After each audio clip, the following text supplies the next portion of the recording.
Audiobooks for Everyone presents The Wind in the Willows by Kenneth Grahame. Full book summary.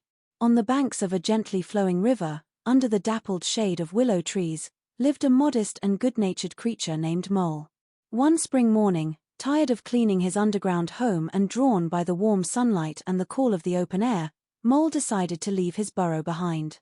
For the first time, he ventured above ground and found himself enchanted by the world around him, particularly by the shimmering, whispering river that curved its way through the countryside like a ribbon of silver.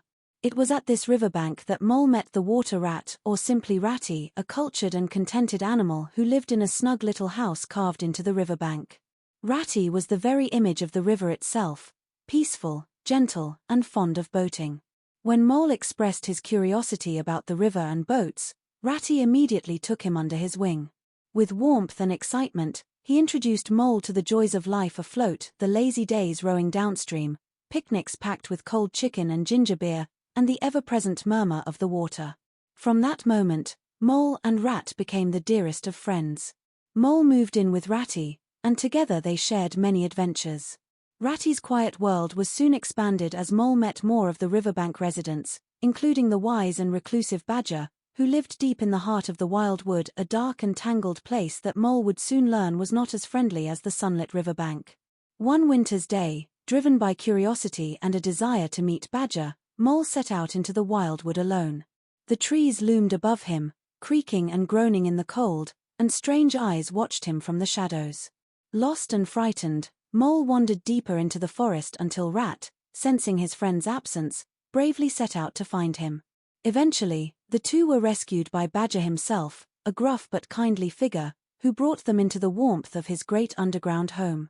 There, by the fire, they shared stories and rested, safe from the winter storms above. But not all the animals in the woods and meadows were as sensible as Mole, Rat, and Badger. There was one who stood out in contrast, the impulsive and boastful Mr. Toad of Toad Hall. Toad was wealthy, friendly, and energetic, but he was also hopelessly addicted to fads. One year, it was rowing. Then it was caravanning in a colorful gypsy cart, an adventure that Mole and Rat reluctantly joined. But when a motorcar roared past their cart on the road, frightening the horse and tipping them into a ditch, Toad was smitten with a new obsession: motorcars. Toad's infatuation grew wild and uncontrollable. He bought one car after another, drove recklessly, crashed often, and refused to listen to his friends' warnings. At last, the situation became dangerous. After a series of accidents, he was arrested for stealing a car, insulting a policeman, and causing havoc on the roads. Toad was sentenced to 20 years in prison. Back at Toad Hall, his friends were dismayed. Worse still, in his absence, his grand home was seized by the weasels and stoats of the wild wood, who filled it with rowdy chaos and made it their fortress. Badger, Rat, and Mole began to plan how they might rescue their wayward friend and reclaim Toad Hall. Meanwhile, in prison, Toad remained ever prideful and stubborn. But fortune smiled on him when the jailer's daughter took pity on him and helped him escape, disguising him in women's clothing. What followed was a wild series of misadventures: a narrow escape from the guards, a ride on a train roof, a run-in with a barge woman who discovered his disguise, and finally a daring return to the countryside. Through it all, Toad remained as boastful and impulsive as ever, yet somewhere along the way, the seeds of humility were quietly sown. Reunited with his friends, Toad learned of the occupation of Toad Hall.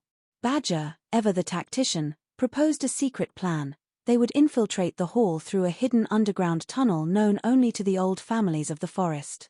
On a quiet night, the four friends, Badger, Rat, Mole, and a slightly chastened Toad, slipped into the tunnels and launched a surprise attack. With determination and teamwork, they drove out the weasels and reclaimed the hall for its rightful owner. In the aftermath, Toad, though still full of tales and exaggerated boasts, showed signs of real change. He hosted a grand banquet for the local animals, not as a show of pride, but in gratitude to his friends. Mole, who had grown from a shy and timid creature into a loyal and brave companion, was honored. Ratty, the ever-steady river dweller, found joy not only in his quiet boating life but in the deep friendships that had flourished. And Badger, the old guardian of the woods, was content to see order and peace restored. In the aftermath, Toad, though still full of tales and exaggerated boasts, showed signs of real change. He hosted a grand banquet for the local animals, not as a show of pride, but in gratitude to his friends.